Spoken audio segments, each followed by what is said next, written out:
Hello and welcome back to another episode of Revision Notes hosted by VICTVS. I'm Xanthe and this is my co-host Kat, and today we'll be chatting about exam news and the very interesting topic of ethical exam hacking. Hello Kat, how are you doing? Hi Xanthe, I'm good, thank you. How are you? Yes, very well. Excited to dig into some more assessment news. Are you ready for your first piece of news? I absolutely am. We've seen this rise of contract cheating companies. There's a really fantastic new-ish newsletter that started called This Isn't Fine. And they basically cover contract cheating companies. They send out newsletters every week covering the latest ones.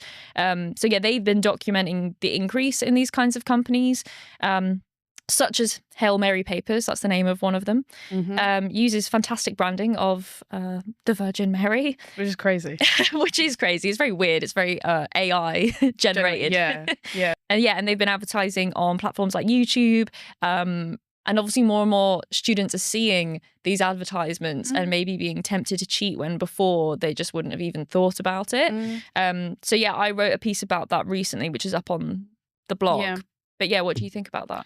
Yeah, I think it's really hard for students to escape because nowadays they spend so much time doom scrolling on TikTok, Facebook, YouTube, and this is where these companies are putting these ads and saying, basically, for a relative fee, you can pay us and we will write your exam paper or your assessment or your dissertation for you, and it won't be able to be traced by AI services and stuff like that. We guarantee it. So I think it is, like you say, it's really, really easy to fall for that temptation. And I think these companies know what they're doing. Yeah, the temptation is definitely getting higher.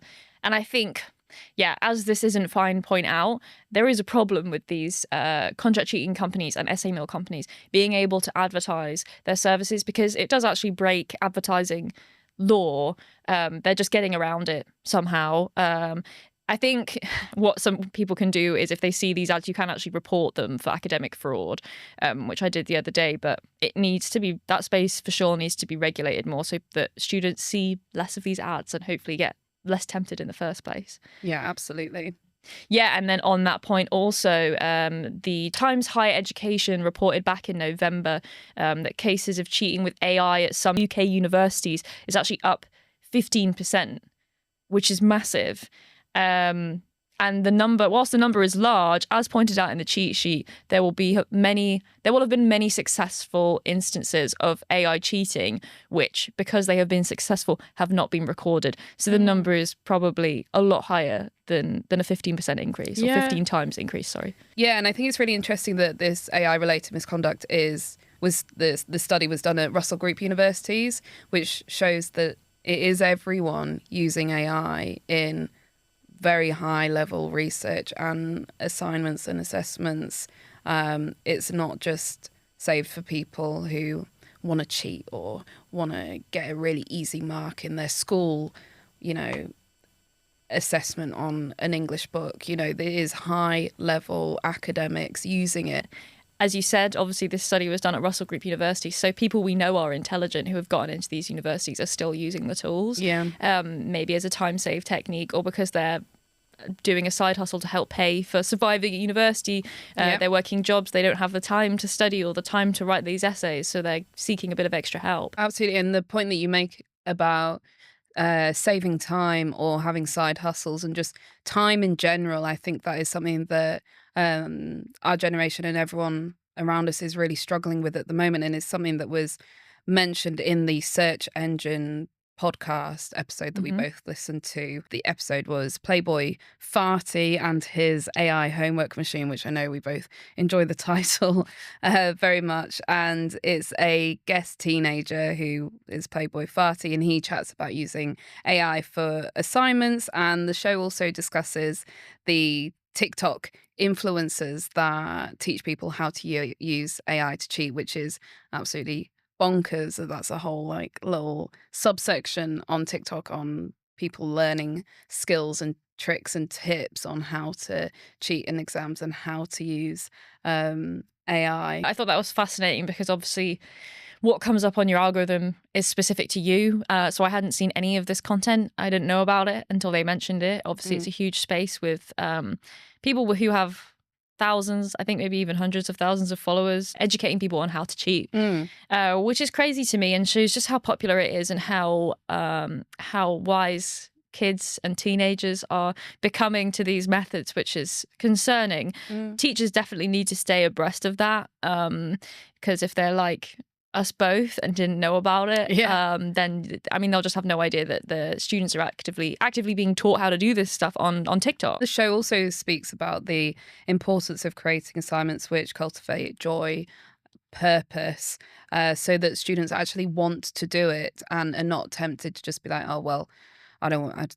This is another boring assignment. I'm just going to put it into ChatGPT and go about my day and do something I actually want to do. I can understand why people would maybe take the easy way out with just simply being asked to answer an essay question for homework. I think there are definitely better ways of getting students to engage. A bit more freedom as well. Like I think I remember struggling with being given set exam or essay questions at university, but then as soon as my dissertation came along, I absolutely loved that. The freedom of being able to choose my own topic and do my own research. And thinking back now, I would have really struggled to use AI to do my dissertation, but not with my other assignments. So yeah, that this idea of freedom, to have like the creativity and want to be invested in your own work, I think is something that teachers like have been trying to focus on rather than just doing the set like curriculum questions. Yeah, definitely. There needs to be more of an effort now to make things more engaging for students, more interesting. I've found it really useful to, which is also mentioned in the podcast, but the practice of struggling and being bad at writing and just going offline, sitting down, journaling or making a plan for a blog that you want to write, and just struggling with the words and the ideas and actually sitting and thinking because it's so easy now to have tech check your work or write your work or proof your work. And yeah, the podcast like reminded me that sometimes it's nice just to go offline, sit down, try and write and struggle with the words and the writing and the concepts. Yeah, they have a guest on the podcast who talks about like the artistic struggle of writing and how important it is. Yeah. I don't think people who wrote some of the greatest books that we have out. I know you love Dracula, so I'll just throw Dracula in there. I don't think was it Bram Stoker who wrote Dracula. I don't think he was sat at home like the struggle was the important part of writing that book, and I'm sure that can be said for every fantastic author. Bram Stoker, would he have been using AI? Probably not. We wouldn't have got these great pieces without the struggle that came with them. I think also alongside that, you can think about how people often get lulled into the trap of thinking ChatGPT is perfect and will always produce something that is better than what you would naturally write. Yeah. And that isn't the case at all. And I can give an example of that because I often use it to just proofread and check for spelling and grammar mistakes because I'm paranoid, so I'll just throw it in there. It's great for me with dyslexia. I mean, but then sometimes I'll send stuff to you and you'll be like, why have you gone American? Yes, exactly.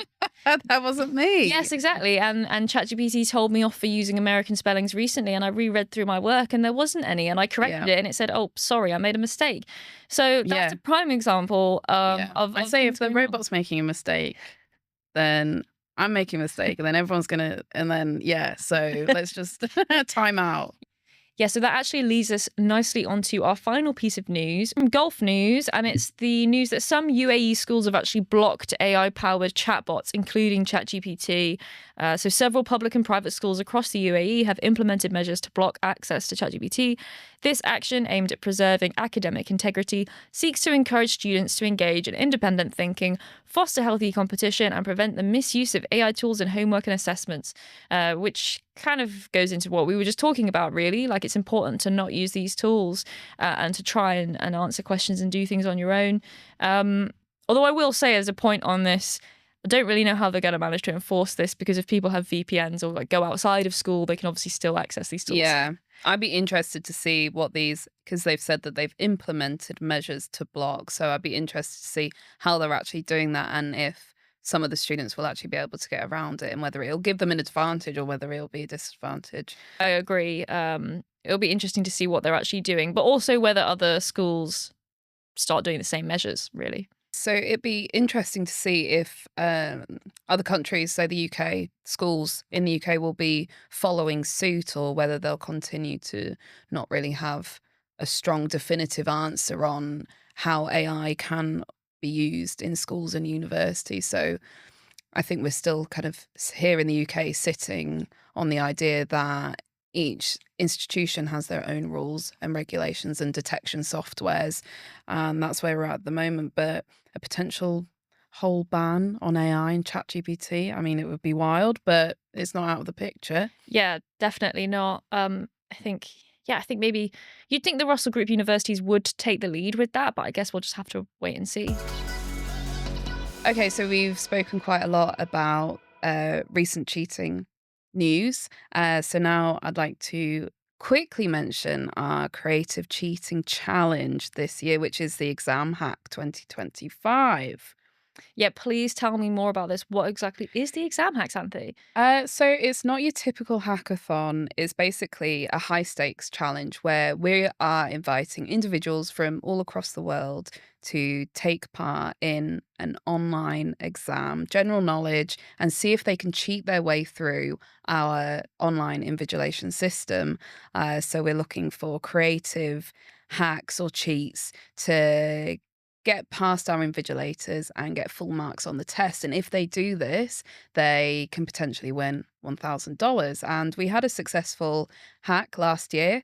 Sebastian, he managed to get past the systems, cheat his way through the invigilators, and he got full marks and he won that $1,000 prize. So yet again, we are opening up our system to make sure that we always are testing our products to make sure that we are the best and that we have the best online invigilation system. Yeah, I think it's worth going into how this does benefit us because it allows us to kind of see new innovative ways of cheating and make sure our invigilation team is aware of all of these new forms of Yeah. cheating, and that our systems, like our multi-mode monitoring systems, Yeah. can stay up to date, I guess, and keep abreast of all these different ways of Absolutely. cheating. We're not blind to the idea that people do cheat in exams. And we know that there's this idea that it's easier to cheat in an exam at home. And we want to challenge that and Mhm. make sure that when we go to our clients, we can be confident and say,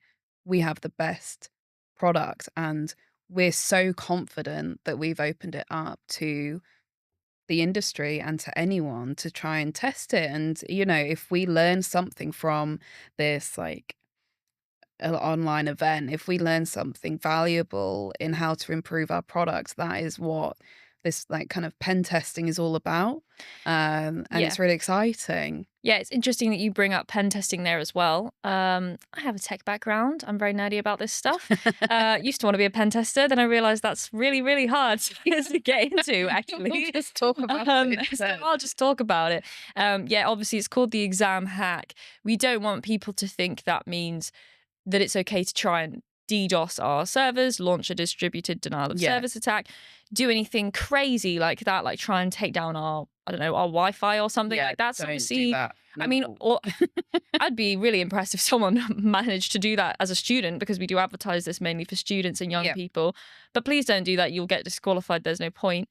But the word hack does encompass quite a large array of things, including stuff which doesn't involve technology at all, which is the Yep. stuff that we're really excited to see. But obviously, I mean, if I was doing this is a little insider advice, but I would say I'd probably team up with you or a friend and somehow have it that someone's Googling the answers, can hear what's going on in the exam or see it. I don't know, you can get these glasses now, can't you, which have a camera, yeah. and then if you have an AirPod. So I would use technology in that sense, but it would be old-fashioned methods because I'd have somebody else in a different room Googling the answers, telling me via the AirPod. And then I guess it would be up to the invigilators to try and spot that these glasses had a camera in them and that I had an AirPod in, or that I was being suspicious with my answering.